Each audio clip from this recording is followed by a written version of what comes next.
So quick history lesson, maybe legal lesson for those that are out there, because this underlying fundamental question is really important in the kind of technology space. So if you go back to the late 70s, early 80s, there was this new technology called Betamax, right? And this is famous U.S. Supreme Court case.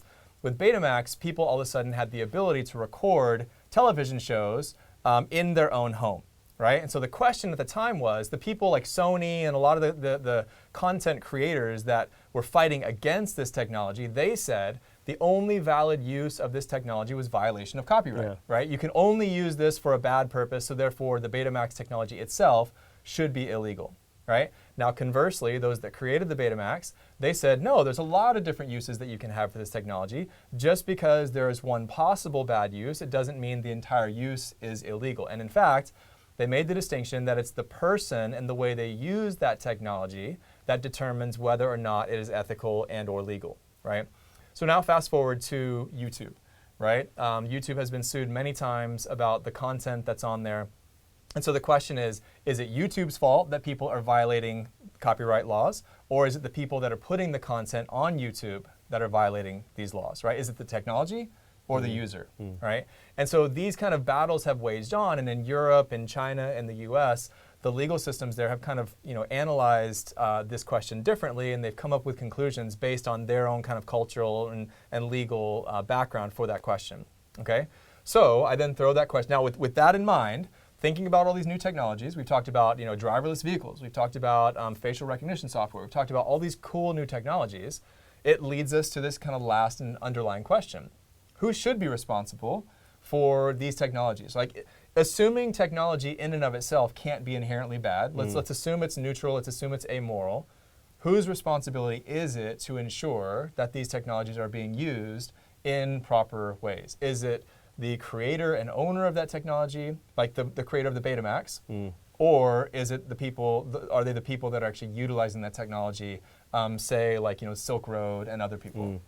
Yeah, I mean, I think that's obviously a super difficult question, and frankly, we're not going to be able to parse that answer exactly here. Well, and just to one of the reasons why this is such an interesting question now is because unlike the Betamax, which the only thing you could do is record like on a single location in your living room, let's say, the difference in the technology now is, I mean, sentient AI or those types of things. Like once that is out there, once that shiny new car is on the road, you can't pull that back, and it has the ability to scale theoretically exponentially. Yeah. And so ultimately, I think the short answer is, stakeholders, right? So, and if we think about what that encompasses, that's users, that's the creators, it's the companies that commercialize it, and it's government and regulators, right? I think the pace of change, like you alluded to, is going to be so rapid that we can't rely on law and regulation alone. Yeah, definitely not. And by default, because of that, a lot of the structures that we might want to put in place, almost will just be placeholders, right? Because as we kind of continue through this iteration of new technology and they build on each other, if we just say, oh, it's up to the government, it's up to having new laws, it's up to creating a different regulatory structure, those will go a certain ways. But ultimately, I think there's other stakeholders that have to be involved, that have to have greater responsibility in the context of that. And you can create different incentive structures, I think, for people to start thinking about it. Yeah. I think you can create from a base level of like just basic education, as we were talking about just a few minutes ago about as people are developing new technologies, should we have or should companies develop kind of the internal culture of saying, okay, what is the impact of this? Right. Because, there's a lot of fairly well-known technology companies, including Google, that have various mantras relating to like helping human society. Yeah. But in the end, if they don't think about those core kind of cultural questions at the beginning of developing new products, then it just kind of potentially mutates into something that they didn't originally intend, but it becomes what it is. Yeah, so again, going back to the very beginning of this course, remember, different types of culture change at different speeds. This is what we call culture lag. And technology in particular is changing incredibly quickly, and other aspects of society and our cultures, like say law, religion, etc., are not going to be changing nearly as quickly.